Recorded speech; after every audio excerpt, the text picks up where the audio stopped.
A nightmare is coming to every American household. I'm Steve Van Metre. Trump is panicking, markets are shaking, businesses are afraid, and prices are about to surge higher. I'll show you why it means we're screwed. Plus, while others buy the dip, my subscribers are up 9% in 10 days. Stay tuned to the end of the show to learn how you too can beat the machines for big profits. Now, let's head over to Bloomberg, where we picked today's story up with a headline: as Trump says Fed should cut rates as tariff push heats up. And the risk right now for the U.S. economy is that it's slowing down and headed right into a stagflationary recession. We already see evidence from the manufacturing and services sector that input prices are rising, and they're going to pass that on to consumers. At the same time, workers are reporting that their hours are getting cut, meaning their take-home pay is shrinking. And now, with the threat of tariffs going into effect on April 2nd, what it means is that consumer prices could surge, and by a lot. And so we see a very different message from President Trump than during his first term, where he told the Fed to cut rates to juice the equity markets.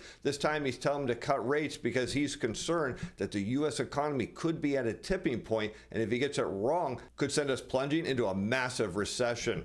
The Fed would be much better off cutting rates as U.S. tariffs start to transition or ease their way into the economy, Trump said in a post on Truth Social. Do the right thing. April 2nd is Liberation Day in America, and we know that's highly unlikely to happen because what President Trump is suggesting is that the tariffs are going to gradually work their way into the economy, that businesses are going to slowly raise their prices, and that consumers are going to be able to adjust to them. But what we're hearing from CEOs and other business executives is that's not the case.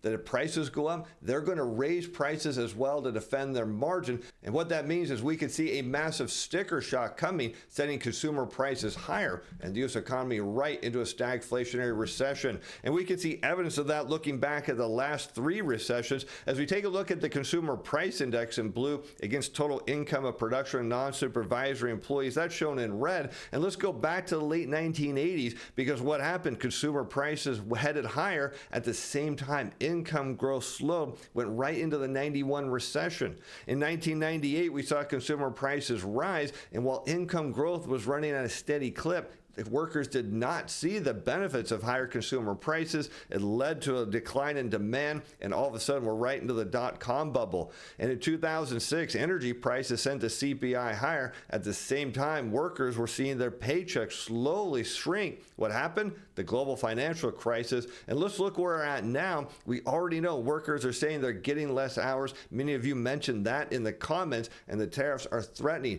to give us a massive amount of sticker shock, sending consumer prices higher. And what would happen is that would lead to a big decrease in demand throughout the economy, which would backfeed all the way up through the supply chain, which has just front run the tariffs and driven their inventory levels up. This means that workers are going to see more hours cut, they're going to see job losses, and that's going to spread all throughout the economy. Powell downplayed simmering concerns about a slowdown, but acknowledged tariff uncertainty was a factor and already contributing to goods inflation, but it may prove transitory. And what the Fed's perspective here is that there could be deals made, and made very quickly. And so what the Fed doesn't want to do is cut rates in response to White House policy and then turn around and raise them, because what that would suggest to the world is that the Fed responds to what, of course, the U.S. government does instead of their dual mandate, which is, of course, inflation and the labor market. So in this case, we see the Fed stand put. The problem is, if the U.S. economy tips into recession, we know it's going to be all out stagflation. And in that case, the Fed will cut, and they're going to cut in a big way.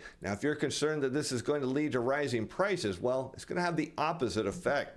And Trump's administration is preparing to announce a fresh wave of tariffs on April 2nd, though the exact scope isn't clear. Trump has promised so-called reciprocal tariffs on at least some nations, and we know for some countries that number could be big, and it's going to have an instant effect on the economy. So when we talk about how the U.S. economy could be screwed here, you see very clearly that all the evidence is stacking up that not only are we already slowing down and heading into stagflation, but one wrong move here could put us on the tipping point. Now, I want to know what you think. Weigh in the comments below. Do you think we're heading into recession regardless? Do you think Trump is deliberately trying to push us into recession? Or do you think he's going to win the tariff war and turn the economy around? I want to know from you, because one thing you could turn around in a big way, that is your investment account. Check this trade out that we put on the books back on the 10th. As of close of March 19, it trades up 9.65%. This is Brazilian equities, and we told our CTA Timers Pro subscribers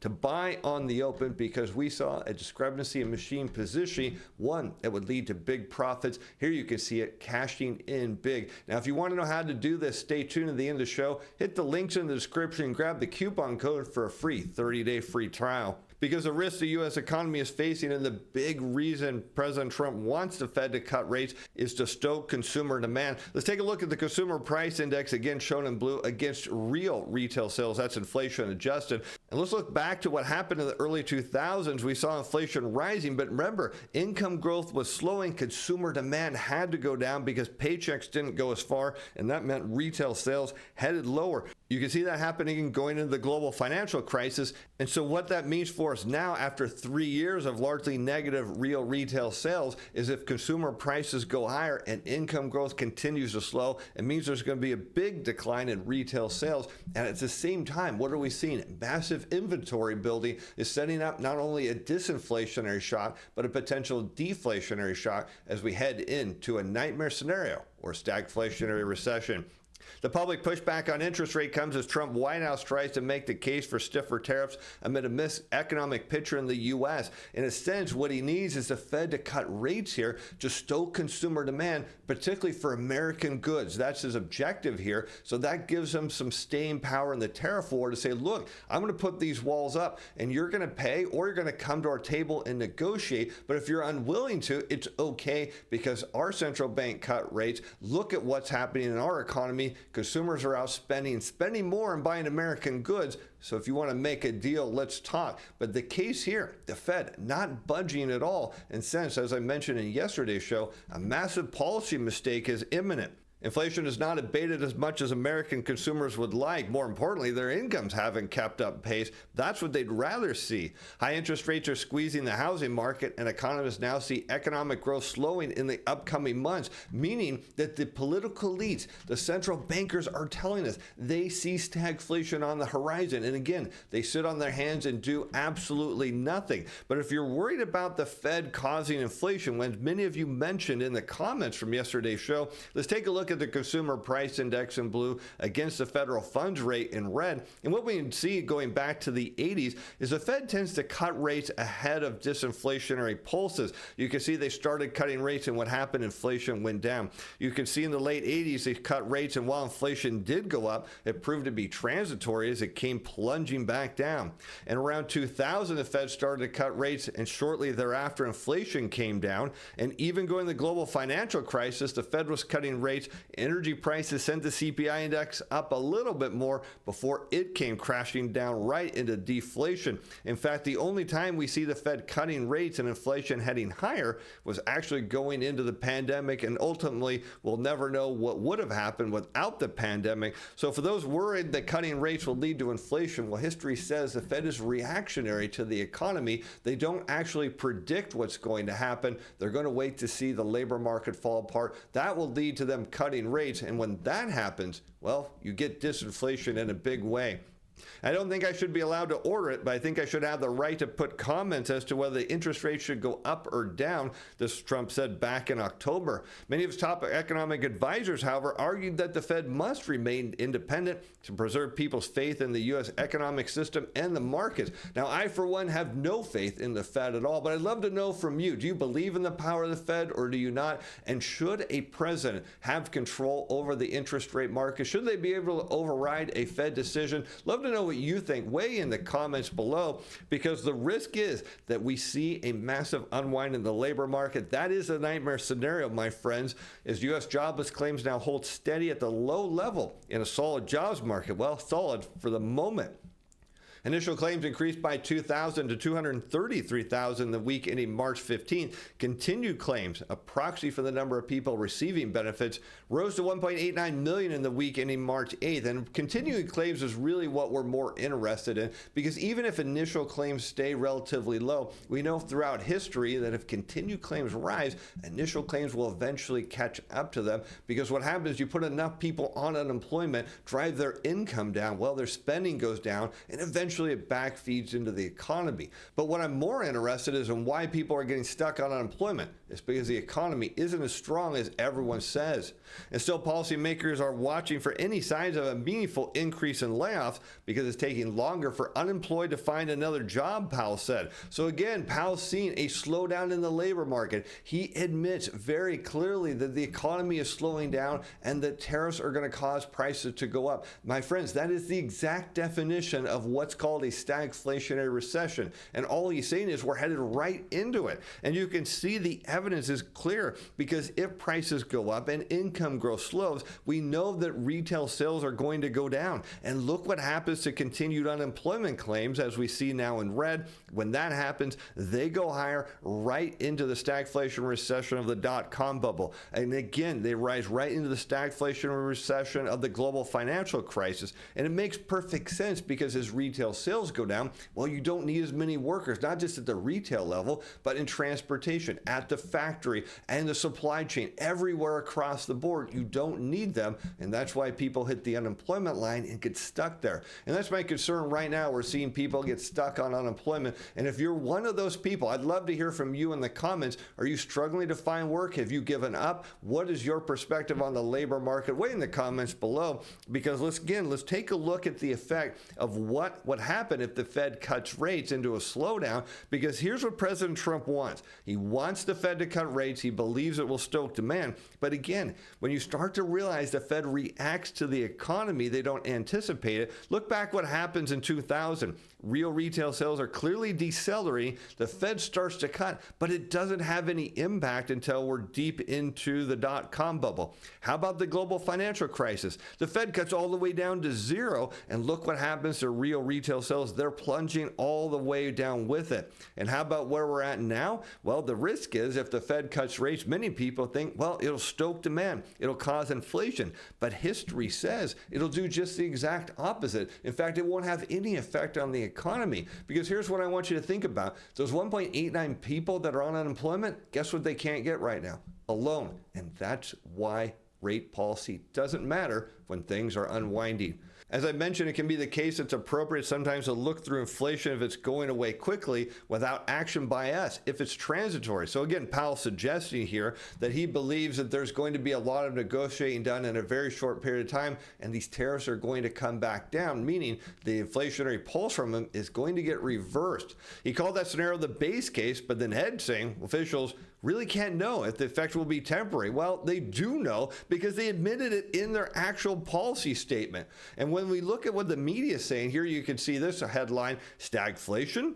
Fed sees higher inflation and an economy growing by less than 2% this year. And so finally, the world is starting to wake up to where the global economy is headed, and that the U.S. economy isn't immune. But look at the evidence. Let's go right back to what the Fed published yesterday.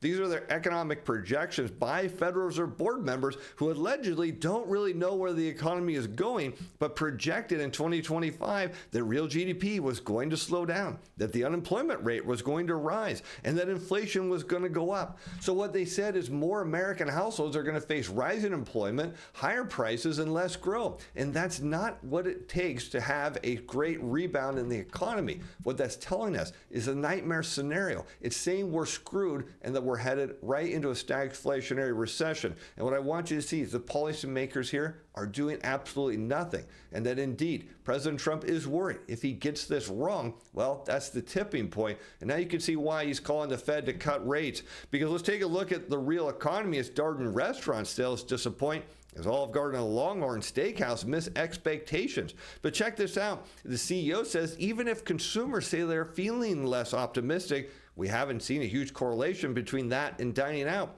So I think as long as incomes are going up and outpacing inflation, I think they're likely to keep spending. But what he's missing is incomes do go up during recessions. That happens to the workers who do have jobs. But what happens going into them is hours worked get cut. Take-home pay shrinks, and that's why they spend less. And yes, while we're seeing, of course, people feeling less optimistic about the economy, it hasn't hit the restaurant space. Well, but it's going to. Check this out as we look at the University of Michigan Consumer Sentiment Survey in red against real retail sales for food services places in blue. What do we see as confidence goes down? Real food sales go down with it. So while Darden says, look, we're seeing a drop in confidence, but it's not translating to a drop in sales. Well, that happened during the global financial crisis. And he's right. It hasn't happened yet, but it's coming soon, because the first thing that people cut spending on when their incomes shrink and the cost of living goes up is they cut eating out. It's one of the simplest things to do. But look at the evidence of what even they're saying. They noted that both Olive Garden and Longhorn Steakhouse reported underwhelming same-store sales growth. So their optimism, well, is translating into less demand. But in the first 3 weeks of March, they noted that they saw strong momentum in both Olive Garden and Longhorn. But check this out. Darden's fine dining segment reported same-store sales declines of 0.8% as consumers pull back again in the new year. So we're seeing the Walmart effect. Walmart said the high-income consumers are trading down and shopping there. What are we seeing at Darden? The high-income spenders, when it comes to eating out, are starting to trade down as well. And this is the risk for the economy that we're facing right now. This is why we're saying we're screwed. We're facing a nightmare scenario of stagflation, because the risks here are very high. The Fed's not playing ball, and President Trump is worried if this trade war drags on, it could be the tipping point that plunges us into an all-out recession. And that could mean the stock market would plunge, but it doesn't mean that you have to go down with it. Check out this big trade to our CTA Timer Pro subscribers. This was as a close of business yesterday, again up 9.65% on Brazilian equities. Everyone's chasing the dips in the broad equity market. They're missing out on opportunities. And we put it out in the notes to buy at open and hit our upside target yesterday as well. And here you can see we told our subscribers to buy at open on that red candlestick, and that trade has taken off right up to its 200-day moving average where we sold them. It was likely to head. Now, how do we do this? We look at machine positioning across the broad equity, bond, currency, and commodity markets. But here's what we do that gives us the edge. We run a historical overlay. So when we see how machines are positioned versus where they should be positioned, well, that tells us if they need to buy, well, it gives our subscribers the opportunity to buy ahead of machines, and then we try to get them out before the machines sell, and that translates into big returns. And here you can see some of the discrepancies we look for. So machines are short, but again, we've got the historical overlay built right into the report, so it tells us what our hot trades are. Now, every day you get the reports, but here's the best part. You don't even have to read them, because you can get all the signals off the report, but I review every signal and tell you what I think are the best trades. Again, all the back-tested data fully integrated into it. You get risk control levels. You get a full tracking of all of our open trades and returns, a weekly update, full disclosure on how I'm trading my own reports. And here's the best part. You get a 30-day free trial. Why do we do that? Because we're so confident that you can make money trading our reports that we want your first month to be on me. Grab the links in the description below. Be sure to use that coupon code for your free 30-day free trial. And with that, I'm Steve Van Metre. Thanks for watching. Thanks for being fans. Bye now.